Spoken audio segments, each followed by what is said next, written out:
So Chicago is getting a NASCAR race course.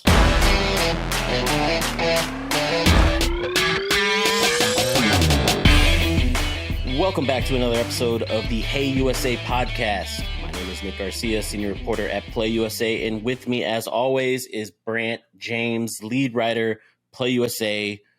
Brant, All-Star Game was yesterday. Home Run Derby was on Monday.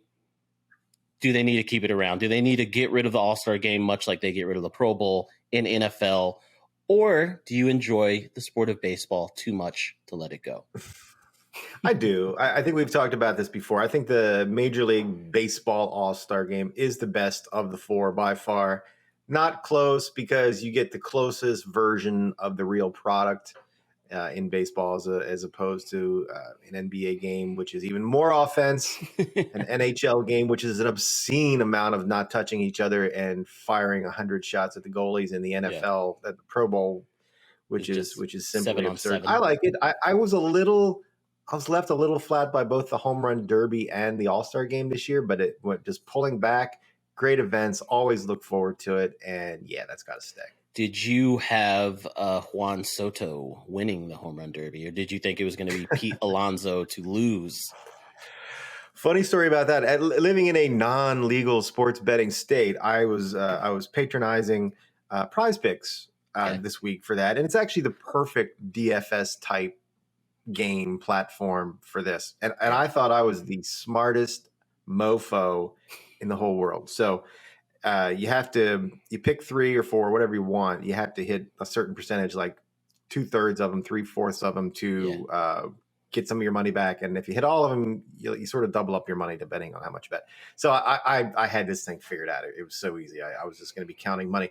So I had Julio Rodriguez. He was 13 or more homers over under 21, rookie, first experience. He's going to gack on this under. No way that guy does that. Yeah. 32 homers first round, strike one against me. My next one in that group was Soto. I'm sure he's going to win it. At least I was right about that, but I didn't make it actionable well enough. I think he was 14 and a half home runs first round. Mm-hmm. Definitely going over. All this trade talk coming out, rejecting contracts. He's going over. Yeah. Nope. I think he hits 12. So I'm done. I'm already done. And then Schwarber comes up, and I'm thinking he's bashing the ball. He's going to do great. 15 and a half. Not even close. And my Prize Picks night was ruined from the very beginning, and I got very sad, and I was kind of rooting against Alonso because if I have to be sad, then so should he. Yeah.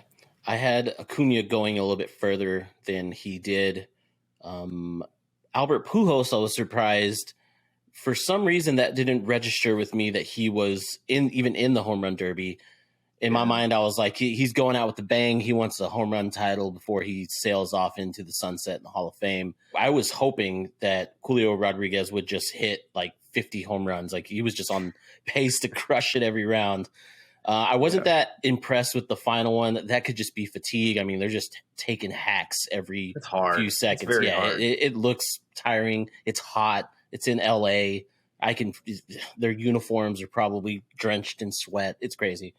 As for the All-Star Game, though, you do make a good point. It is the closest. It's not like Tim Anderson is back there playing catcher or throwing a pitch to see how it is, much like the NFL where they'll flop things. And I think, correct me if I'm wrong, but the stakes of the All-Star Game for baseball going in the World Series, whichever All-Star team won, that's who gets home field. Is that right?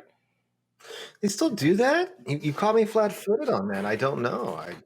I think that is the case. Like whoever wins the All-Star Game is home field advantage for the playoffs.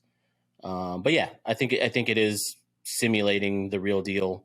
Of course, guys aren't going to stretch doubles into triples or anything like that, but a home run still a home run, and a double play still a double play. So yeah, it was an interesting game. Like one more point on the Home Run Derby. Again, I think it's great. I think it's way better when I don't have to listen to Chris Berman because I would honestly just mute it and turn some music on.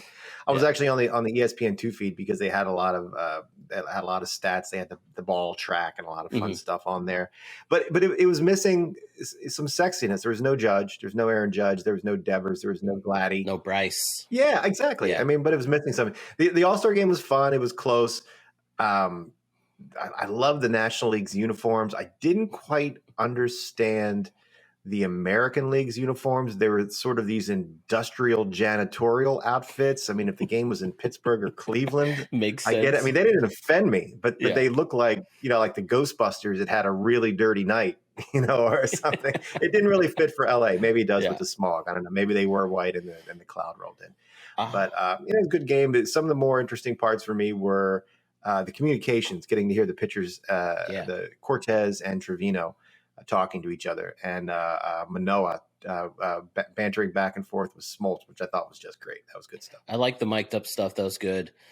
Please, MLB, don't add a skills challenge or don't try to do any of this other stuff. Don't need that. Give me a home run derby and then give me an all-star game, and let's get out of there. It's good. Let's do it. Yep. Get on with the second half. On to the second half of the season. Yeah. Moving on, speaking of I mentioned Tim Anderson, who's the shortstop for the White Sox in Chicago. Chicago is getting something new, as you heard from the intro. They signed a 4-year deal with NASCAR to bring a track that will be part of the Cup Series to the Windy City. So one of our colleagues will link to the article in the description below. But the first race is set for July 2nd of next year. It's gonna cover like Lakeshore Drive, Michigan Avenue, South Columbus, where you hit some of the bigger monuments that the city has: Grant Park, Soldier Field, Buckingham Fountain. But if you can kind of picture, much like they do in Monaco, the concrete pillars, the caged fences around the city, doing a NASCAR track, I think it's gonna be pretty exciting. NASCAR loved that you just equated that race with Monaco. First, do you live anywhere near this race course?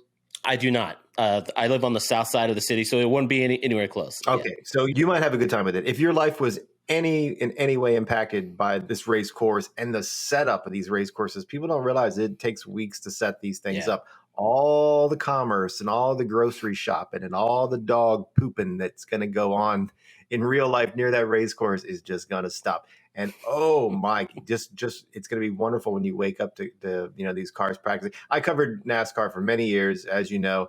It's always been a dream. It was a dream of the sport to become a top 4 league. It always contrasted itself with the NFL back in the really arrogant, heady days when the sport claimed 75 million active fans. The NFL was their only target, their only comparison. There was always this dream of going to the urban centers, taking it to the people.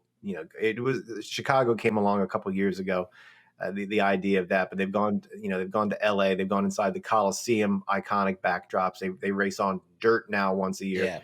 Yeah. This could be really interesting, or it could be a complete, utter Blues Brothers style car crash train wreck. Yeah, because this course is going to have to be plenty wide, because whereas those F1 cars that you're talking about, and the Indy cars that race through my home venue of St. Petersburg each year quite successfully, and a lot of other places like Toronto and other street courses, they're smaller and sleeker, and NASCAR vehicles are sort of more brutish, thuggy little baby elephant type cars, and it's going to take a little bit to make them fit through some of these corners, and it could be a crash-a-delica out there. I don't know. It'll be something. It'll be something to watch. People will watch. It's definitely. I mean, that I didn't even consider that. It's not like they build the course and then the next day the races. The cars are there practicing, through training set. Yeah, my girlfriend works downtown where part of this course would be built, and I can just see the nope, not driving you to work. That course is there. Like you're taking the train, you're taking public transit. The rest of the month to get there. Yeah. The large fences go up and the land bridges go over top of the street to get you inside the footprint, as they will call it. But that area is going to get shut down. So again, walk the dog in the other direction. Yeah. July 2023. That's going to be there again. We'll link to the story in the description. But as for Chicago, those are the big stories that we had. Brant, what's on your radar right now?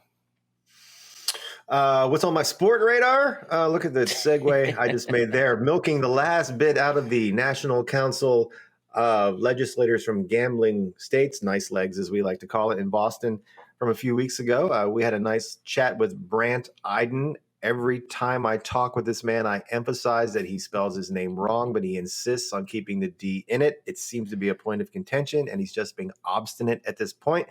Anyway, Brandt Iden is a former representative for the state of Michigan. He was one of the individuals that really got the boulder pushed uphill and turned Michigan into a very successful casino sports betting market.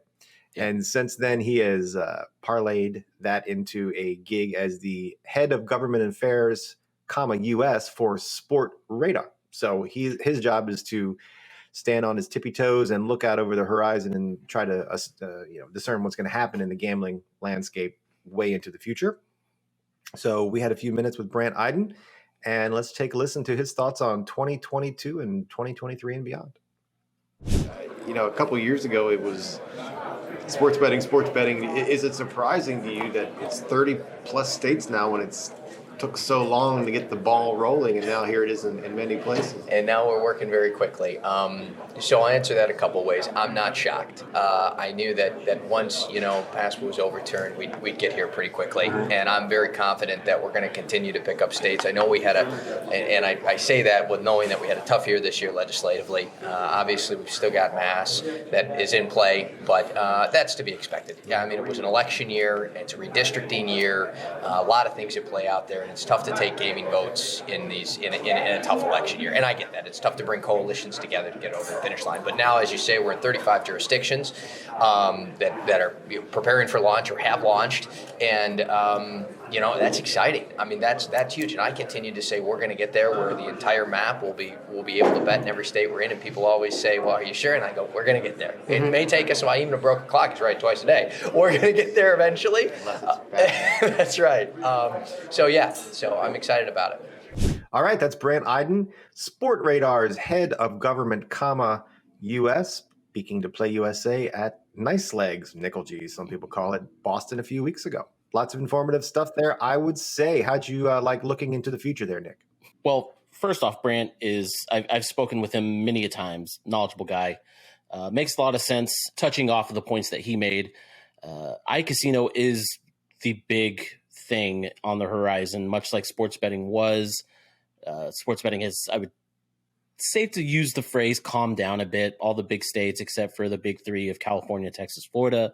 But for the most part, a lot of these states are chasing that iCasino. They want those online casinos. The home state here of Illinois that I'm in wants them bad. And it's about getting over that hump. They know the value in that. They know the money's there.